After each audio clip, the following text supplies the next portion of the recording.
everyone, it's Friday, and you know what that means? It's now time for another bold review dito sa Fridays with Viva Max only on Harriet.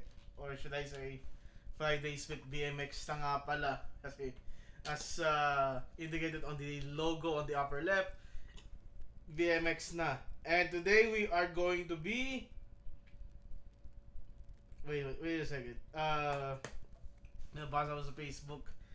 WWE isn't happy with AEW ads during Raw.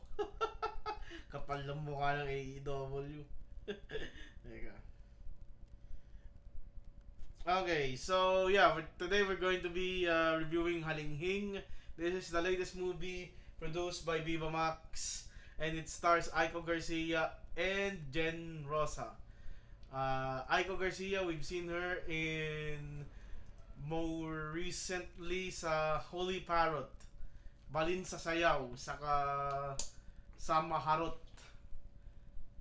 Yeah, Maharot, sino ba yung kasama ni Aiko sa Maharot? Si Athena Red.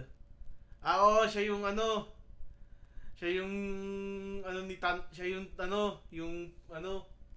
yung Pokpok na gustong-gusto ni Victor Ilosa. And then we got Jen Rosa. We last saw her in the movies Backrider and Kulong, where Kulong yung hindi naman talaga sila nakakulong. Nasa lang sila, resort.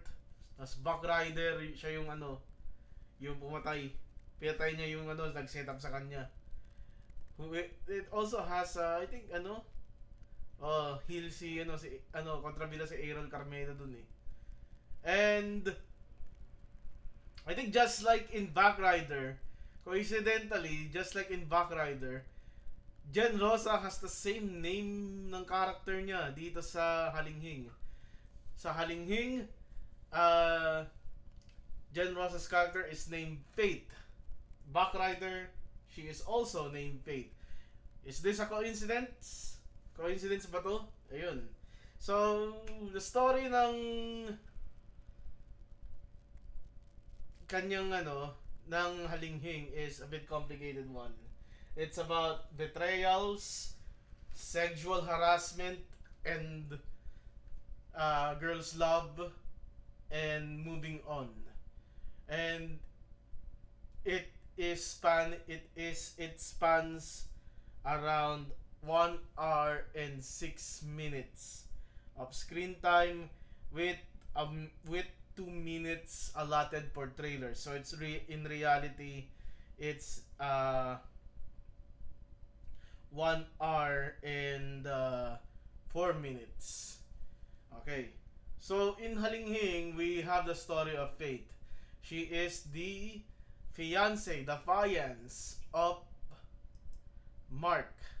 One of our uninspired names na pinakita dito sa Viva Max, sa VMX, played by Joseph Elizalde.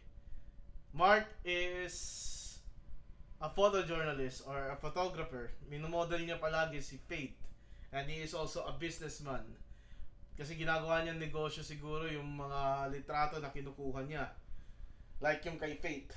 And in one instance dito, Fate tries out Mark's camera. And dito, while Fate is taking a shoot on Mark suddenly pops the question, Fate, will you marry me? To which Fate responds with hot steamy segs, but there is uncertainty over the engagement. Bakit may uncertainty dito sa engagement?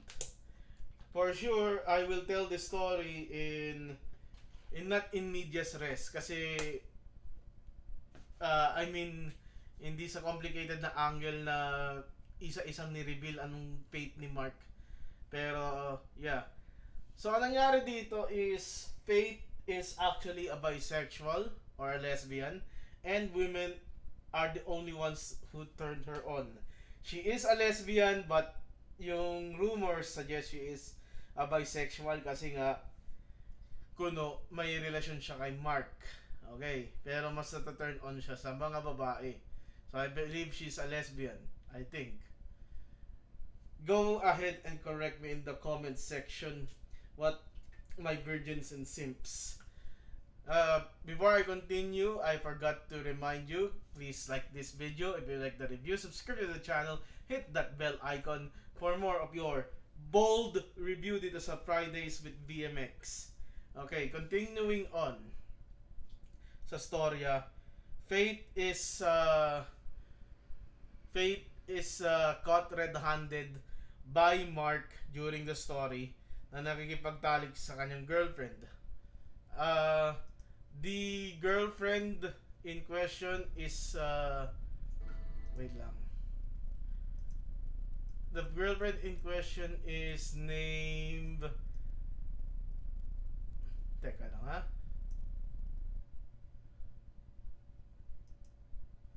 Halinghing. GF, Miliana Rose. So, Miliana Rose, magaling ka dahil napaakit mo ako. And I just want to say, regarding sa napaakit, ang ganda ni Micah Rivera kanina sa ano eh. Kaya sa Batang Quiapo eh. Why was she so horny? Okay. Going back to the topic. And nahuli sila. This lesbian sex scene is extreme. Jen Rosa is known for her forte na magaling siya sa mga extreme cases ng lesbians, ng lesbian lex. And what would have it, nakita ito ni Mark, natatnan niya, and he proceeds to sexually harass the girlfriend of Jen Rosa. Jen Rosa, later on, may party pala sa ibaba, and she puts some drinks on Mark. Covering up the murder, Mark was intoxicated and then got beat up by two strangers in the party, and that results in the misleading information na napatay siya by physicality at hindi poison. Years later, wala na yung girlfriend ni Jen Rosa, ni Faith dito, kasi yun nga, ginahasa siya ni Mark. They decide to part ways. There is a photojournalism agency that hired Aiko Garcia's character, si Randy. Yeah, the lesbian killer, Randy. And she's hired to task on the case of Mark, the murder of Mark, where they think Faith is linked. So, di ko gets the story dito is, how does this photojournal agency work? Connected ba sila sa police? Kasi parang normal na photo studio lang naman yung agency na pinagtatrabahuan nito ni Aiko, ni Randy.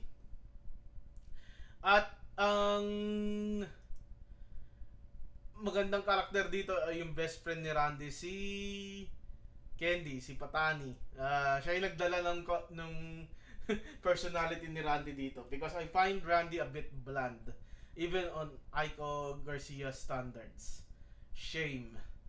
So, yeah, dahil naging malapit si Randy sa kasi Faith, Randy works as an undercover modeling photographer kay Faith just to get some little details on the death of Mark.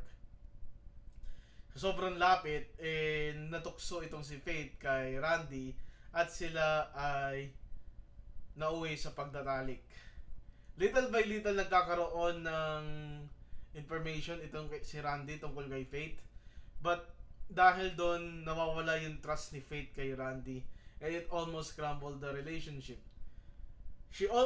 Randy almost had Faith, pero the power of Lesbian Lex prevailed, at ayun, muntik nang masisante itong si Randy dahil ma-determinate yung project niya kay Faith, I think.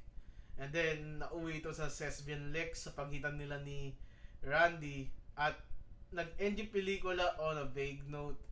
Nagkaroon daw ng girlfriend itong si Randy, pero I assume na si Faith yung girlfriend, tinatago lang ni Randy sa agency. in a third person perspective para di siya masasante, pero naging sila ni Fate with a photo book entry ni Miss Fate left on the parang copybook, yeah, on that in the table.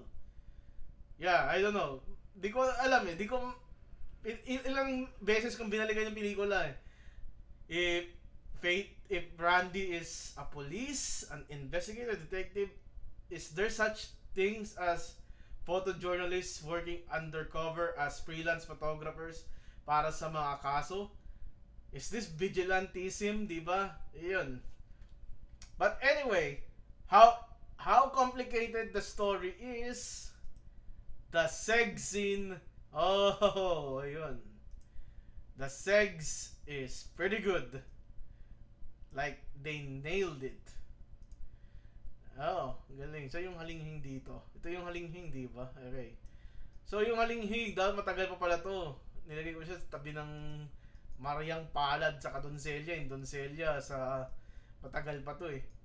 Did you know Doncelia is a virgin? Okay, so I'm gonna put halinghing on the... Yeah, I'm just gonna put halinghing on the Nasa Uring Ganap trailer. Strong Sesbian Lex, kinda weak. Normal seg scenes, pero mas strong. Parang first time ko nakita na nagpa suso itong si Aiko. And that's how Gen Rosa works, I guess. Diba? Yan. But the story talaga, hindi ko siya type. Kasi wala siyang na ano eh na detalye eh. I know it's an R movie, but I've seen lots of 1R Viva Max movies that told a better story than this one. And the segs here, even though there are for romantic purposes or how to drive the plot, eh medyo ma-action eh. Pinagpawisan pa kasi Jen Rosa dito eh. Ayan. So, nasa uring ganap itong halinghing. Okay. So, the next movie we're going to review will be on... Where is that? Friday, next week. Krista. Starring Ces Garcia and Zara Laksamana. Tapos nandito yung kapatid ni ni Nash Aguas, si JD McDonough. Okay, so yun na po yung masasabi ko. This is your boy, the God Gamer himself. To all my virgins and freaks, goodbye and good night. Bang!